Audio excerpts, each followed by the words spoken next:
27장 친애하는 피입 씨에게 나는 이 편지를 가지리 씨의 부탁으로 쓰고 있어. 그가 윕스를 씨와 동행하여 런던에 갈 예정인데 괜찮다면 너를 만나볼 수 있으면 기쁘겠다는 것을 너에게 알리기 위해서란다. 그는 화요일 아침 9시에 바너드 호텔에 도착할 예정이니 혹시 시간이 맞지 않으면 말을 남겨놓아다오. 불쌍한 너희 누나는 너가 떠날 때와 거의 똑같은 상태란다. 우리는 매일 저녁 부엌에서 너희 이야기를 하며 너가 어떤 이야기를 하고 또 어떤 것을 하는지 궁금해했단다.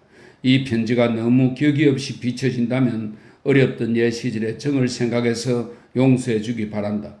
그럼 친애하는 핍씨 이만 줄일게. 항상 고마워하고 다정히 여기는 너희 친구 비디 보냄. 추신. 가젤리 씨가 나보고 얼마나 신나는 일일까라고 써달라고 아주 특별히 부탁하는구나. 그러면 너가 알아들을 거라면서 말이야. 비록 신사가 되었지만 너는 그를 만나는 것을 즐거워할 것이라고 나는 기대하고 또 믿어 의심치 않는다. 너는 언제나 마음씨가 친절했고 또 그는 정말이지 훌륭하고 좋은 사람이니까 말이야. 나는 이 편지를 모두 그에게 읽어주었어. 마지막 짧은 문장만 빼고 말이야. 그는 나보고 또 한 번 얼마나 신나는 일일까? 라고 쓰라고 아주 특별히 부탁했단다.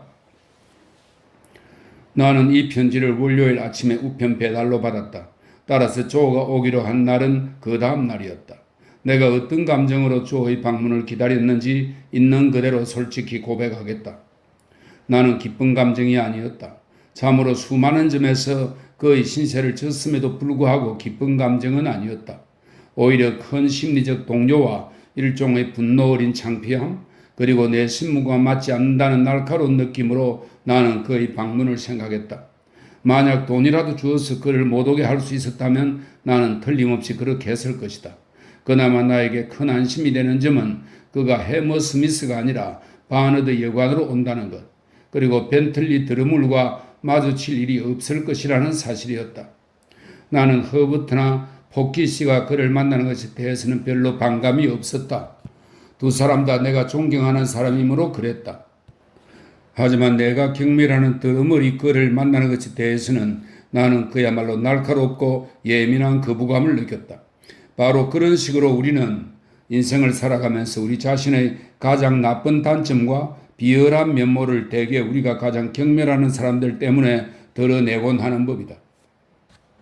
나는 그동안 우리가 쓰는 방들을 아주 불필요하고 어울리지 않는 이런저런 방식으로 계속해서 장식해 왔는데 바너드에 대한 이런 노력은 아주 비용이 많이 드는 것으로 나타났다. 그리하여 그때쯤 우리의 방들은 내가 처음 보았을 때의 모습과 엄청나게 달라져 있었지만 나는 근처 실내 장식업자의 장부에 몇 쪽이나 되는 두드러진 거래 기록을 차지하는 영광을 누렸다. 최근에는 나의 그런 낭비 경향이 아주 빠르게 진행되어서 심지어 긴 구두, 승마용 구두를 신긴 소년을 심부름꾼으로 두기까지 했는데 그 결과 내가 오히려 그 아이한테 노예처럼 얼매이고 속박된 나날을 보냈다고 해도 좋을 지경이 되고 말았다. 왜냐하면 우리 집 세탁부의 가족 가운데 남아도는 아이를 가지고 이 괴물을 창조한 뒤 그리고 그에게 파란 상의, 샛노란 조끼, 하얀 장식 넥타이, 우윳빛 승마 바지 그리고 이미 언급한 그 승마용 구두 등까지 모두 차려입히고 난 뒤 나는 그에게 약간의 할 일과 엄청난 양의 먹을 것을 계속 마련해 주어야 했기 때문이다. 이 두 가지 끔찍한 요구사항들로 그는 내 일상의 삶을 괴롭히는 유령 같은 존재가 되었다. 나는 이 원수 같은 유령에게 화요일 아침 8시 현관에 60cm 정도밖에 안 되는 정사각형의 돈을 들여 바닥 깔기를 해놓은 그 현관 앞에 대기하고 있으라고 지시를 내렸다. 허버트는 조가 좋아할 거라고 생각되는 몇 가지를 아침 식사거리로 제안했다.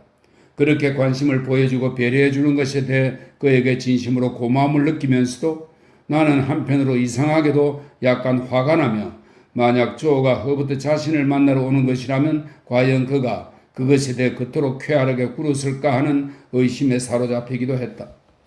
그렇지만 나는 조를 맞을 준비를 위해 월요일 밤에 런던으로 올라왔고 다음날 아침 일찍 일어나서 그 실과 아침 식탁을 가장 훌륭한 모습으로 보이게끔 해놓았다. 불행히도 그날 아침에는 비가 부슬부슬 뿌렸다. 그래서 반어의 바깥 창문에다 거인 굴뚝 청소부가 슬피 우는 듯이 시커먼 금댕을 눈물처럼 흘리고 있었다는 것은 천사조차도 감출 수 없는 사실이었다. 약속된 시간이 다가왔을 때 나는 도망이라도 치고 싶은 심정이었다.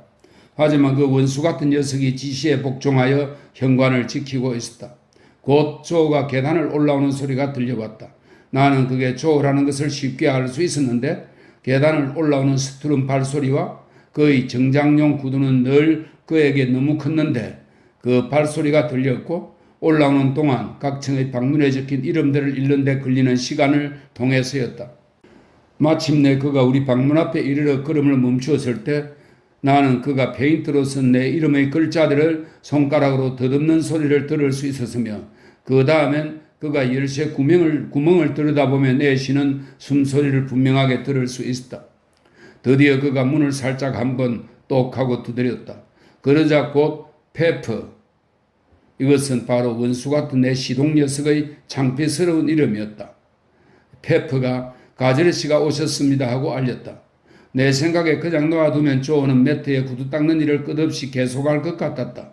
그래서 조금만 더 있었더라면 나는 틀림없이 나가서 그를 매트에서 끌어내어 데리고 들어왔을 것이다.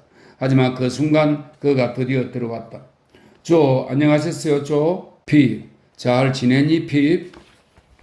온통 붉게 상기되고 밝게 빛나는 선량하고 정직한 얼굴로 그는 모자를 바닥의 우리 둘 사이에다 내려놓고는 내 두 손을 붙잡더니 마치 내가 최근에 특허를 받은 펌프라도 되는 것처럼 직선으로 반드시 올렸다 내렸다 했다. 만나서 반가워요, 조. 모자 이리 주세요. 하지만 조는 마치 알이 들어있는 새둥지처럼 모자를 두 손으로 조심스럽게 집어들더니 그것을 넘겨주는 게 아니라 무슨 소중한 재산인 양 받들고 선 채 아주 불편한 방식으로 이야기를 계속했다. 그래, 키가 많이 자랐구나, 조는 말했다. 체격도 많이 커졌고 그리고 아주 의젓한 신사 양반이 되었구나. 이 마지막 말은 그가 약간 생각을 한 다음 찾아낸 표현이었다. 정말이지 나라와 국왕께 영광스러운 사람이 되었구나. 조 매부도 굉장히 건강해 보이는군요. 하나님께 감사하게도 조는 말했다.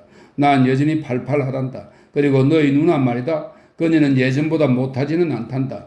그리고 비디도 변함없이 잘 지내며 잘 도와주고 있지. 다른 동네 사람들도 모두 별로 나아진 건 없어도 또 나빠진 것도 없단다. 휩쓸씨만 제외하고 말이야. 그는 좀 밑으로 떨어졌지. 그러는 동안 내내 조는 두리번거리며 방 안을 둘러보았으며 꽃무늬가 있는 내 실내복을 이리저리 돌아보며 살피기도 했다. 밑으로 떨어졌다니요, 조? 글쎄 그렇단다. 조는 목소리를 낮추며 말했다. 그는 교회를 그만두고는 연극 일을 시작했단다. 그가 이번에 나와 함께 런던으로 오게 된 것도 바로 그 연극 일 때문이지. 그런데 그가 말이다. 조는 그 순간 그 새둥지 같은 모자를 왼편 겨드랑이에다 끼더니 알이라도 찾는 듯한 오른손으로 그 안을 더듬더듬 뒤지며 말했다. 실례가 아니라면 이걸 나한테 좀 전해주기 바란다고 했단다. 나는 조가 건네주는 걸 받아보았다. 그것은 런던의 어느 작은 극장의 꼬깃꼬깃 구겨진 공연 광고지였는데 바로 그 주일에 로시우스 같은 명성을 지닌 유명한 지방 아마추어 연기자가 첫 출연한다는 것을 알리면서 그를 우리 국민 시인의 최고 비극 작품에서 독창적인 연기를 통해 최근 지역 연극계에서 엄청난 화제거리가 된 배우라고 소개하고 있었다. 그의 공연에 가본 적이 있어요, 조? 나는 물었다. 물론 있지. 조는 엄숙하게 강조하며 말했다. 정말 엄청난 화제거리였나요? 글쎄다. 조는 말했다. 그런 셈이지. 분명 오렌지 껍질이 무수히 날아다녔으니까 말이야. 특히 그가 유령을 만나는 장면에서 그랬지. 그렇지만 난 묻겠습니다. 나리.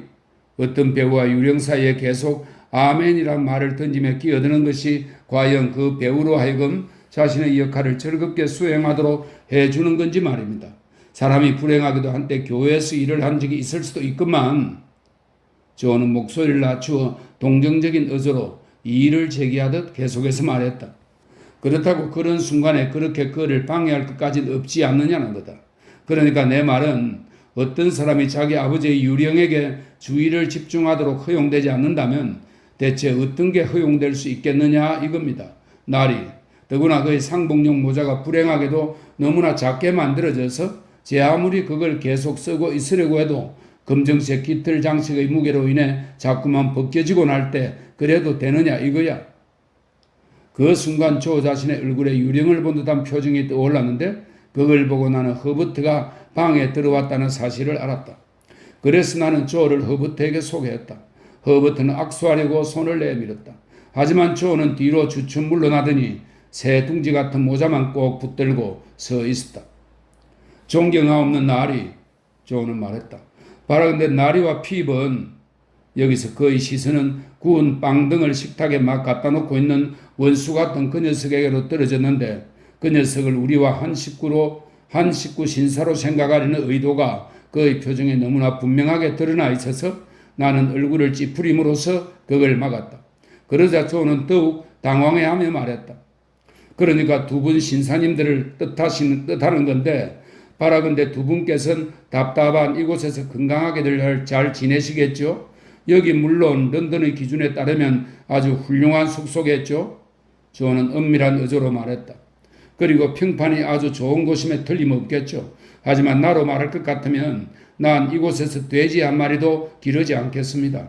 그놈을 잘 살찌워서 영양가 높고 부드러운 맛이 나게 하는 걸 원하지 않는다면 모르겠지만 말입니다. 이런 식으로 그가 우리 거처의 장점을 듣기 좋게 정언했을 때 그리고 우연인지 어쩐지 나를 나리라고 높이 부르는 경향을 보이기 시작했을 때 나는 조에게 식탁에 앉으라고 권했다. 그러자 그는 모자를 놓을 적당한 장소를 찾느라 온 방안을 휘휘 둘러보았는데 마치 모자를 안치해 놓을 자리는 오직 극소수의 아주 진귀한 어떤 자연 물질들이 있는 곳밖에 없는 것처럼 그러다 마침내 그것을 벽난로의 맨 끝 모서리 위에다 올려놓았다. 하지만 그 후 모자는 거기서 간격을 두고 계속 떨어지곤 했다. 차를 드릴까요? 커피를 드릴까요? 가저리 씨? 아침마다 늘 식탁을 주관하는 허버트가 물었다. 감사합니다, 나리. 조는 머리끝에서 발끝까지 뻣뻣하게 굳은 채 말했다. 무엇든지 나리께 편하신 걸로 주십시오. 그럼 커피가 어떠세요? 감사합니다, 나리. 조는 그렇게 대답은 했지만 그 제안을 받고 낙심한 눈치가 역력했다.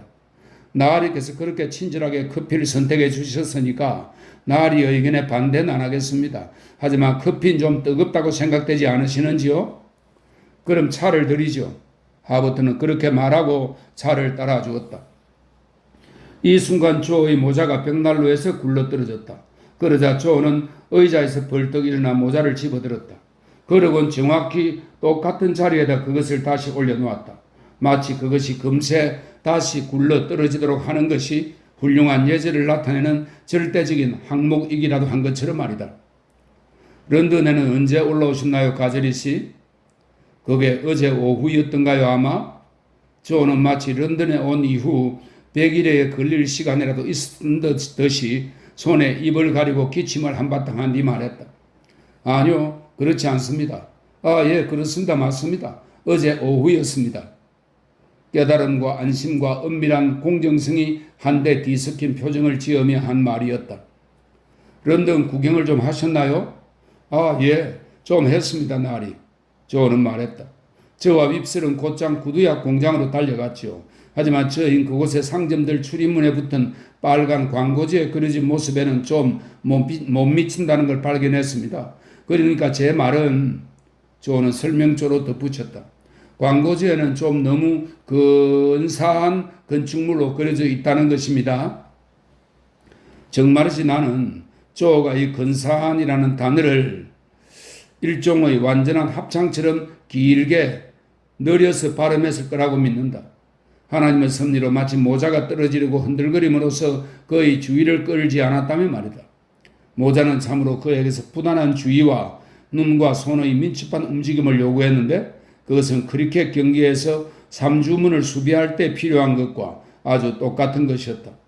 그는 모자를 가지고 비범한 동작을 연출하면서 아주 놀라운 솜씨를 발휘해 보였다.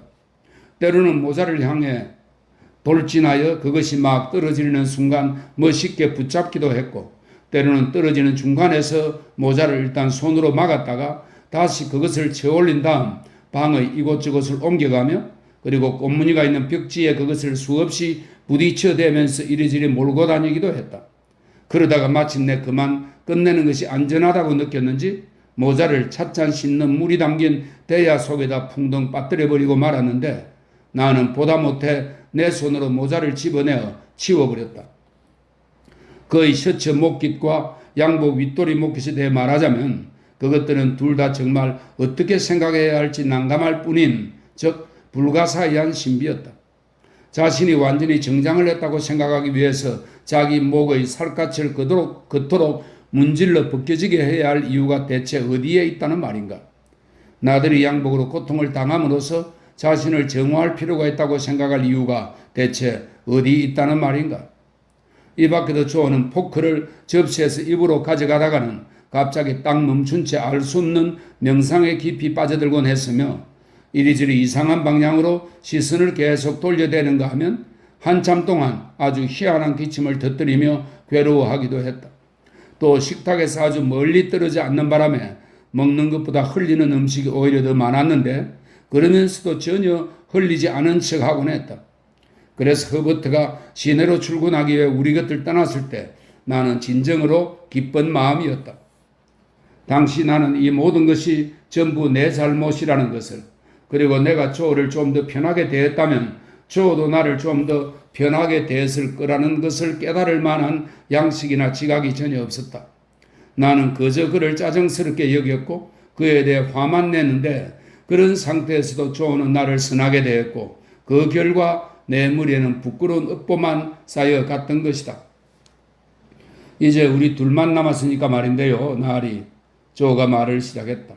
조, 나는 짜증 섞인 볼멘 소리로 그의 말을 가로막았다. 어떻게 나한테 나리라고 할 수 있단 말이에요? 조는 어떤 비난의 표정 같은 것을 어렴풋이 지으며 나를 한순간 바라보았다. 그의 장식용 넥타이와 목깃등이 참으로 어처구니 없게 보였을지라도 나는 그의 표정에서 일종의 위험 같은 것을 느꼈다. 이제 우리 둘만 남았으니까 말인데 조는 다시 말을 이었다. 그리고 또 내가 그리 오래 머무를 의향도 없고 또 그럴 형편도 아니라 하는 말인데 이제 다른 말은 그만두고 아니면 적어도 본론으로 들어가서 무엇 때문에 내가 여기 와서 현재 이 영광을 누리게 되었는지 말씀드리고자 한다. 왜냐하면 저는 예의 편안히 설명하는 태도를 잠시 보이며 말했다. 내가 바라는 건 오직 너한테 도움이 되는 것뿐이란 점. 바로 그것만 아니었다면 난 이렇게 신사님들의 주거지에서 그들과 동석하여 음식을 함께 나누는 영광을 얻지 못했을 것이기 때문입니다.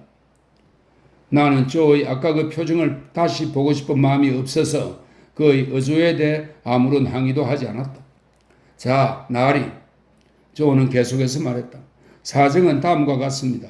저번 날 저녁 내가 술 친구에 있을 때였단다, 핍.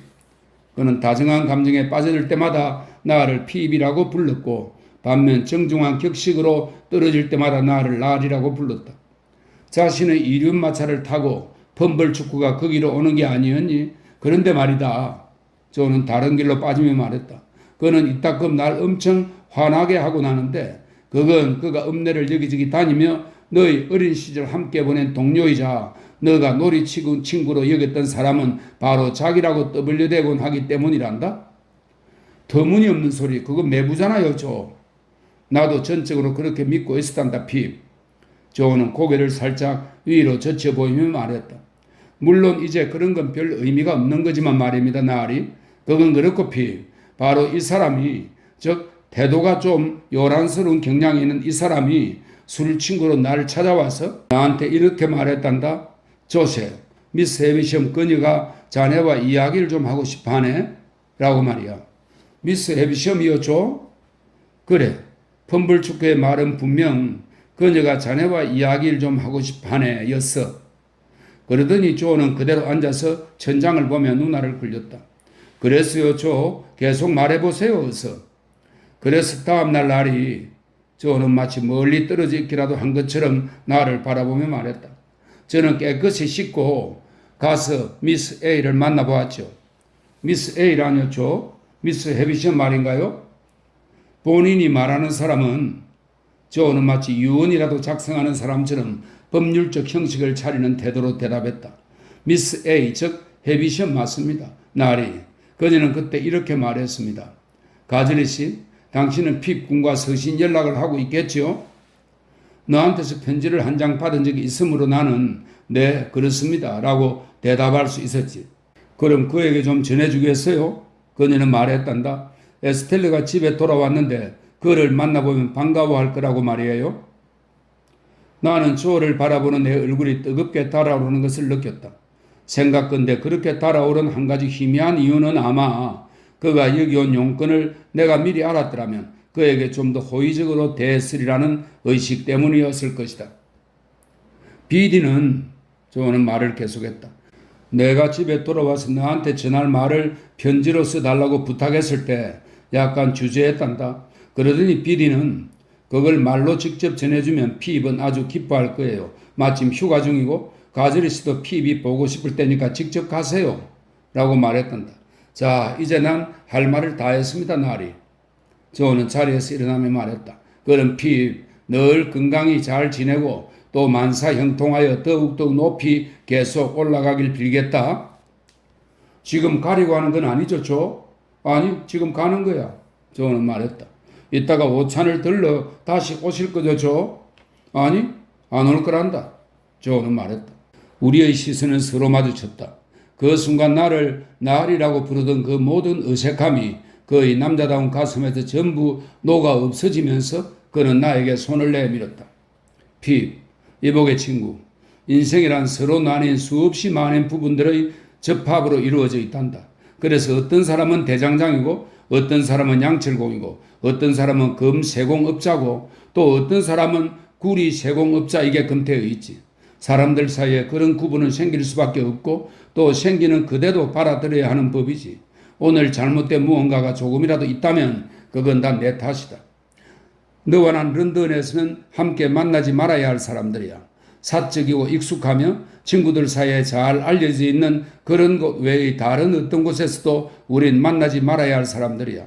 앞으로는 이런 옷차림을 하고 있는 날 다시는 만날 일이 없을 텐데 그건 내가 자존심이 강해서가 아니라 그저 올바른 자리에 있고 싶어서라고 해야 할 거야. 난 이런 옷차림과는 전혀 어울리지 않아. 난 대장간과 우리 집 부엌과 늪지를 벗어나면 전혀 어울리지 않아.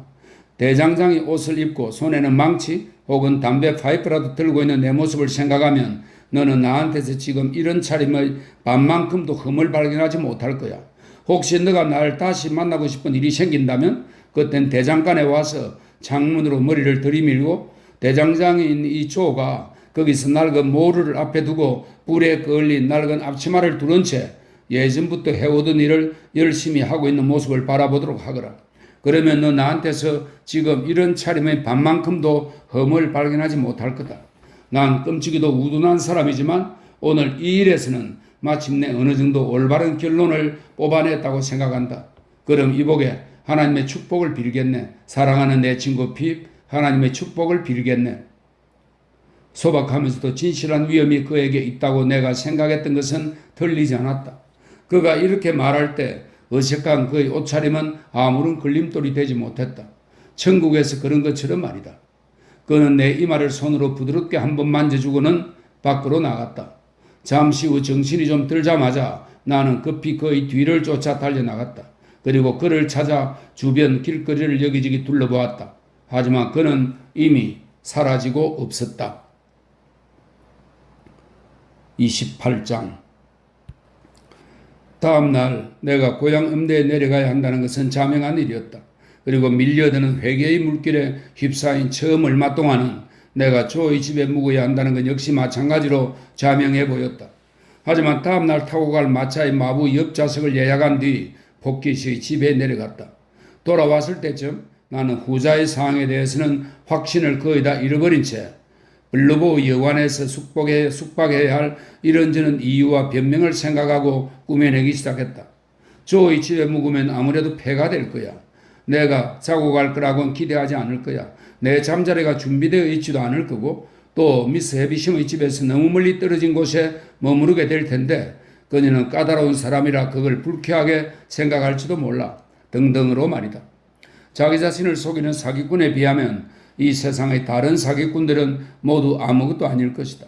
그런데 나는 바로 이런 핑계들로 나 자신을 속이고 있었던 것이다. 이건 분명히 이상한 일이었다.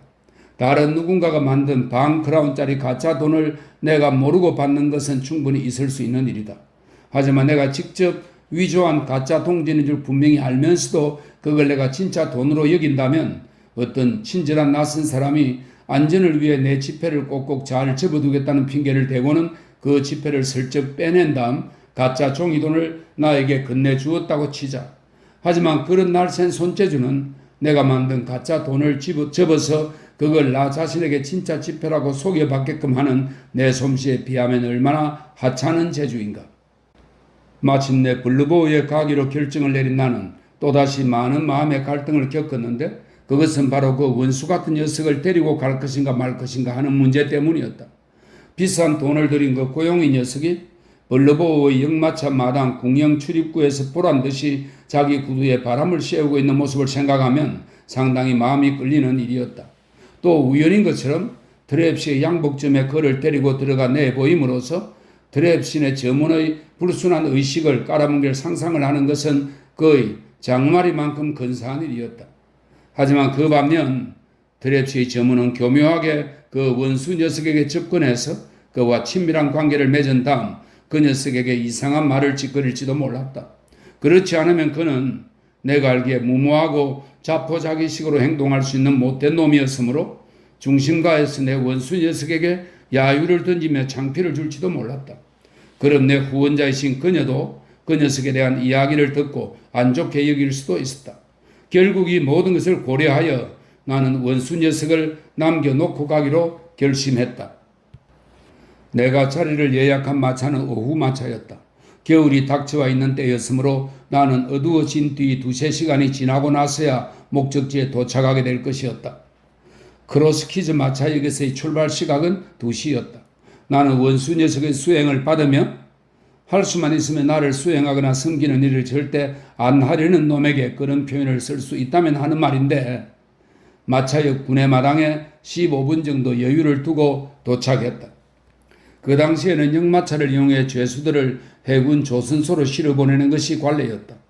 나는 죄수들이 지붕 위 바깥 좌석 승객으로 마차를 타고 간다는 이야기를 자주 들었고 또 실제로 큰 길에서 마차 지붕 위로 쇠고랑찬 다리를 흔들거리며 실려가는 그들의 모습을 한두 번 본 적이 있었으므로 마차역 마당에서 나를 만난 허버트가 나에게 다가와 2명의 죄수가 나와 같은 마차를 타고 간다고 말했을 때 나로서는 전혀 놀랄 까닭이 없었다.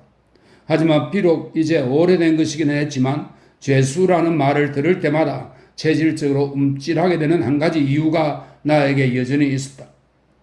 그들이 신경에 거슬리지 않겠니 핸델? 허버트가 말했다. 그럼 전혀 그들이 싫은 듯한 표정인 것 같아서 말이야. 그들을 좋아하는 찰수는 없잖아.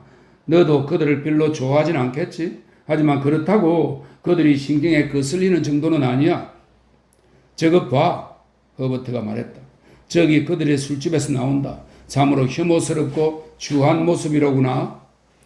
그들은 호송하는 간수에게 한 잔 대접하고 난 것처럼 보였다. 간수 한 명이 그들과 함께 있었는데 세 사람 모두 손으로 입을 닦으며 나왔다. 두 죄수는 서로 연결된 수갑을 차고 있었으며 발에는 쇠고랑을 각각 차고 있었다. 내가 그 형태를 익히 잘 아는 바로 그 쇠고랑이었다. 그들이 입고 있는 옷 역시 내가 익히 잘 아는 복장이었다. 그들을 지키는 간수는 한 쌍의 권총을 차고 있었으며 뭉퉁한 곤봉 하나를 겨드랑이 밑에 끼고 있었다. 하지만 그는 죄수들과 친밀한 관계에 있는 듯 했다. 그들을 곁에 세워놓은 채 마차에 말들을 매는 광경을 구경하며 서 있는 그의 태도는 마치 죄수들이 아직 공식적으로 개방하지 않은 흥미로운 전시작품이고 자신은 그 전시품 관리자이기라도 한 것 같은 느낌이었다. 죄수 중 한 사람은 다른 사람보다 키가 크고 몸집도 더 건장했는데 죄수의 세계든 자유인의 세계든 불가사의하게도 꼭 그렇게 되듯이 당연히 그는 더 작은 죄수복을 할당받은 것처럼 보였다. 그래서 그의 팔다리는 팔다리라기보다는 팔다리 모양의 바늘꽂이 같았으며 그의 의복은 그의 몸을 우스꽝스럽게 짝이 없게 가리고 있었다. 그러나 나는 그의 반쯤 감은 눈을 단박에 알아볼 수 있었다. 어느 토요일 저녁 3명의 술친구의 긴 나무 의자에 앉아있는 걸 본 적이 있는 그 사람. 그때 보이지 않는 총으로 나를 쏘아 쓰러뜨렸던 바로 그 사람이 저 앞에 서 있는 것이다. 그가 아직 평생 한 번도 만나본 적이 없는 사람처럼 나를 알아보지 못하고 있다는 것은 쉽게 확신할 수 있었다. 그는 마당 근으로 나를 쳐다보았는데 잠시 내 시계줄의 가치를 감정하는 듯한 시선을 던지는가 싶더니 곧이어 그냥 침만 한번 탁 뱉고는 다른 죄수에게 무슨 말인가를 건넸다. 그러더니 두 사람은 소리내 웃고는 서로를 연결한 수갑을 쨍그랑대며 돌아섰다. 그리고 무언가 다른 것을 바라보았다.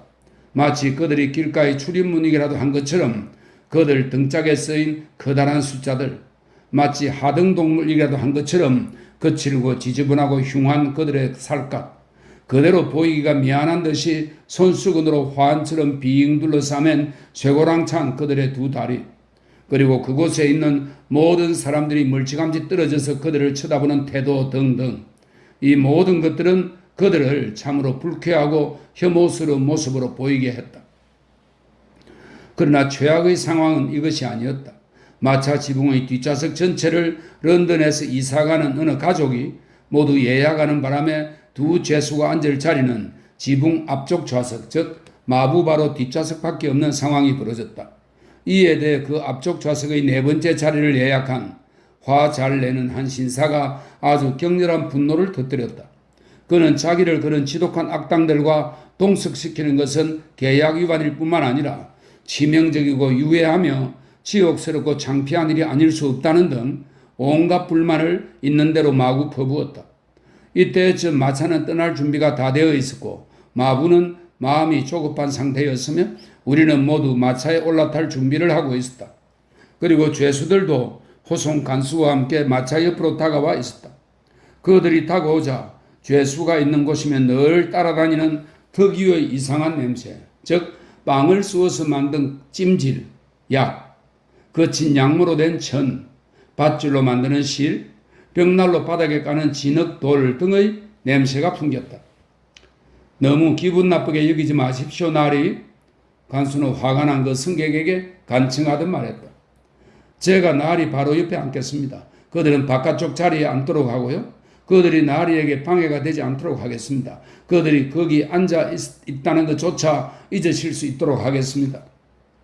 그런데 나를 탓하지 마시오. 내가 얼굴을 하는 죄수가 투덜대며 말했다. 나도 가고 싶어서 가는 건 아니니까. 난 얼마든지 여기 남아있고 싶소. 나에 관한 한 누구든지 나 대신 가고 싶다면 대환영이요. 나 대신도 환영이요. 다른 죄수가 거칠게 덧붙였다. 내 맘대로 할 수만 있었다면 난 당신들 그 누구도 불편하게 하지 않았을 것이오. 그러더니 두 사람은 소리내 웃었다. 그리고는 호두를 까먹으며 껍데기를 여기저기 뱉어내기 시작했다. 사실 만약 내가 그들의 처지가 되어서 그렇게 멸시를 당했다면 나 역시 그렇게 하고 싶었을 거라고 생각한다. 마침내 사태의 결론은 화가 난 신사를 위해 해줄 수 있는 게 아무것도 없으며 따라서 그는 재수없게 만난 이 일행들과 함께 가든지 아니면 뒤에 남든지 하는 수밖에 없다는 식으로 났다. 그러자 그는 여전히 불평을 그치지 않으면서도 할 수 없이 자기 자리에 올라앉았으며 간수가 그 옆에 자리를 잡고 앉았다. 죄수들도 할 수 있는 한 수당급 마차 위로 기어 올라가 앉았는데 내가 얼굴을 나눈 바로 그 죄수가 하필 내 뒷자리에 앉아서 내 머리카락에다 숨을 뿜어대고 있었다. 잘 다녀오게 핸델. 마차가 출발할 때 허버트가 소리쳤다. 나는 그가 나에게 핍 대신 다른 이름을 지어준 것이 얼마나 다행스러운 일인가 하고 생각했다. 내가 머리 뒤통수뿐만이 아니라 등뼈 전체를 따라 얼마나 날카롭게 죄수의 숨결을 느꼈는가 하는 것은 말로 표현하기가 불가능하다. 마치 어떤 산성 액체가 골수를 찌르듯 파고드는 것과도 같이 이가 치솟을 정도로 불쾌하기 짝이 없는 느낌이었다. 그는 다른 사람보다 숨쉬기를 더 많이 해야 하고 또 숨소리도 더 크게 내야만 하는 것 같았다. 나는 되도록 몸을 움츠리며 그를 피하려고 애쓰느라 어깨가 점점 한쪽으로 축혀 올라가는 걸 느꼈다. 끔찍이도 구질구질하고 싸늘한 날씨였다. 두 죄수는 추운 날씨를 저주했다. 그리 멀리 가지 않아서 우리는 모두 추위로 무감각해졌다. 그리고 중간 휴게소를 떠났을 때쯤 우리는 모두 졸다가 떨다가를 계속 반복하며 말없이 앉아 있었다. 나 역시 죄수와 갈라지기 전에 그에게 2파운드를 돌려줘야 할 것인가 하는 문제와 그럴 경우 어떻게 돌려주는 게 가장 좋을지 등에 대해 생각하다가 꾸벅꾸벅 졸기 시작했다. 그러다가 마차의 말들 사이로 뛰어들리는 것처럼 몸이 앞으로 기울어지며 구르르는 순간 나는 깜짝 놀라며 잠에서 깨어났다. 그리고는 다시금 그 문제에 대한 생각을 계속했다. 하지만 나는 생각보다 오랫동안 졸았던 게 틀림없었다. 어둠 속에서 마차의 등불만이 단속적으로 비쳤다 말았다 할 뿐 아무것도 알아볼 수 없었지만 나는 우리에게 불어오는 차갑고 습한 바람 속에서 습지대 고장의 냄새를 맡을 수 있었다. 온기를 잃지 않기 위해 그리고 나를 바람막이로 삼고자 몸을 앞으로 꼭 웅크린 죄수들은 전부 다 더 내 뒤로 바짝 붙어 있었다. 그들이 서로 나누는 대화 가운데 내가 잠에서 깨 정신을 차렸을 때 처음 알아들은 말은 바로 내가 계속 생각해 오던 단어들인 2장의 1파운드짜리 지폐였다. 그는 그걸 어떻게 구했지? 내가 모르는 죄수가 말했다. 그걸 내가 어떻게 알겠어? 다른 죄수가 대답했다. 수단껏 어딘가에 꼽을 쳐놓았던 거겠지. 친구놈들이 쥐어준 것일 테고 말이야. 나한테 지금 그런 게 있으면 좋겠군. 주위에 대해 심한 저주의 욕설을 내뱉으며 다른 죄수가 말했다. 2장의 1파운드짜리 지폐 말이냐? 친구놈들 말이냐? 물론 2장의 1파운드 지폐지. 내 친구놈들을 전부 팔아서 1파운드라도 얻을 수만 있다면 나는 그걸 아주 훌륭한 거래로 여기며 반길 거야. 어쨌든 그래서 그가 뭐라고 말했다고? 그가 말하기를 내가 얼굴을 아는 죄수가 다시 말을 이었다. 그런데 이 모든 이야기는 조선소의 목재등이 뒤에서 순식간에 이루어졌다네. 당신은 곧 석방될 예정이라면서요? 하더군. 나는 그렇다고 대답했지. 그러자 자기에게 먹을 것을 갖다 주고 비밀을 지켜준 소년을 찾아내서 그 아이한테 2장의 1파운드짜리 지폐를 좀 전달해 줄 수 있겠냐고 부탁하더군. 나는 좋다. 그렇게 해주겠다고 대답했지. 그리고 실제로 그렇게 해주었지. 자네가 오히려 더 바보로군. 다른 죄수가 퉁명스레 말했다. 나 같으면 한 푼도 남기지 않고 전부 먹고 마시는 데 써버렸을 텐데 그는 순진한 촌놈이었음에 틀림없네. 자네를 전혀 모르면서 그랬다는 거 아니야? 눈꽃만큼도 모르는 사이였지. 서로 다른 조에서 일했고 서로 다른 배에서 작업했으니까. 그는 탈옥했다가 잡혀서 다시 재판을 받고는 종신유영수가 되었다고 했어. 그러니까 자네는 분명코 그때 딱 한 번 이 고장에서 노역을 했었다 이 말이지? 그때 딱 한 번 그랬지. 이곳에 대한 자네 인상은 어떻다고 할 수 있나?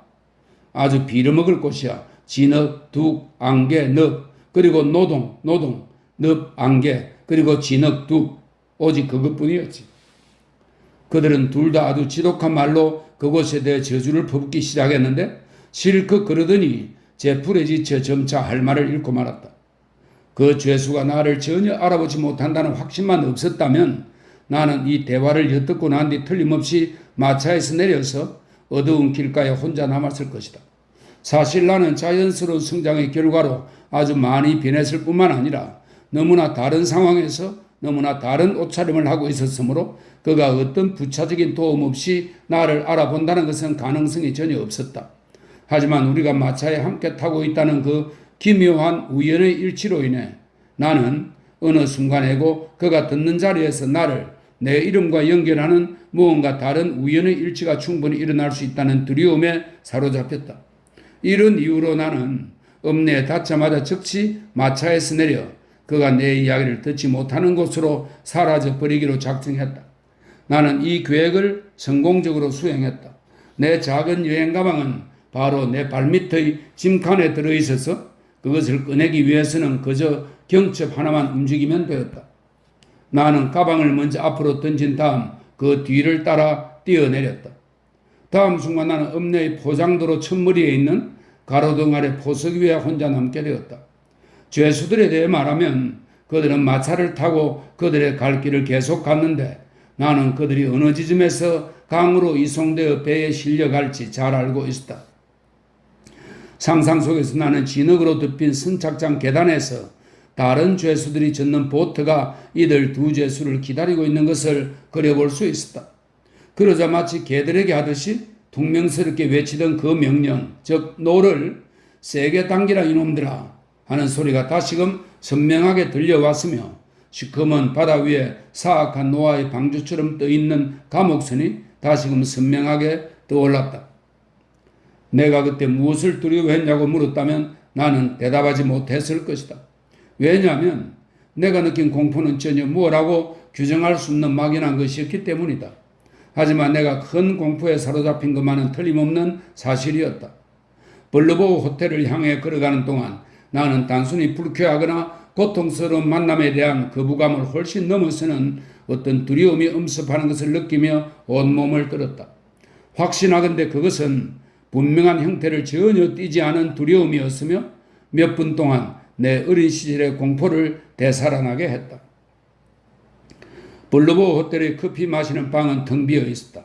내가 그 방에서 저녁 식사를 주문하고 마침내 식사가 나와 자리에 앉아서 먹기 시작한 뒤에야 비로소 웨이터는 나를 알아보았다. 그는 자기 기억력이 굼뜬 것을 사죄하더니 즉시 나에게 여관의 심부름꾼을 펌벌주커 씨한테 보낼 것인지 물었다. 아니, 전혀 그럴 필요 없어요. 나는 대답했다. 웨이터는 좀 놀란 기색을 보이더니 잠시 후 기회가 생기자마자 더럽고 오래된 지방신문 한 장을 바로 내 코앞에다 보란 듯이 갖다 놓았다. 그래서 나는 그것을 집어들어 다음과 같은 기사를 읽지 않을 수 없었다. 우리 독자들이 전혀 흥미없이 듣지는 않을 이야기를 하나 전하겠는 바, 그것은 최근 이 근방의 한 젊은 제철 기술자에게 찾아온 소설 같은 행운에 대한 것으로 관로 속에 설명이 있습니다. 그런데 아직 널리 인정받지 못한 우리 읍내의 시인이자 본 신문의 특별 기고가인 투비 씨의 마술적인 필력이 발휘되기에 이것은 얼마나 좋은 주제인가. 소설 같은 행운에 대한 것으로 이 젊은이의 최초의 후원자이자 동료이며 또 친구이기도 한 인물이 바로 아주 존경받는 한 신사인데, 그는 곡물 및 종자 거래업과 완전히 무관하지는 않은 사람이며 탁월하게 편리하고 널찍한 그의 사업장 건물은 중심가에서 160km 이내의 거리에 위치한다고 한다. 우리는 이 인물을 우리 지방의 젊은 텔레마쿠스의 스승 멘토로서 기록하고자 하는데, 그것은 우리의 개인적 감정과 관계가 전혀 없지는 않다. 왜냐하면 우리 읍에서 젊은 텔레마쿠스에게 행운의 문을 열어준 지도자가 배출되었다는 사실을 아는 것은 기분 좋은 일이기 때문이다. 우리 지방의 현자가 생각에 잠겨 이마를 찌푸리며 혹은 우리 지방의 미인이 두 눈을 반짝이며 묻고 있는가? 대체 그 행운의 주인공은 누구냐고? 우리는 퀸틴 마치스가 앤트워프의 대장장이었음을 믿는다. 지혜로운 자에게 한마디면 족한 법. 충분한 경험을 토대로 나는 지금도 확신하는 바, 만약 내가 번창하던 시절에 북극계를 갔다고 해도 거기서 나는 유랑하는 에스키모든 문명인이든 펌벌추크가 바로 내 최초의 후원자이자 내게 행운의 문을 열어준 자라고 말하는 누군가를 분명히 만났을 것이다.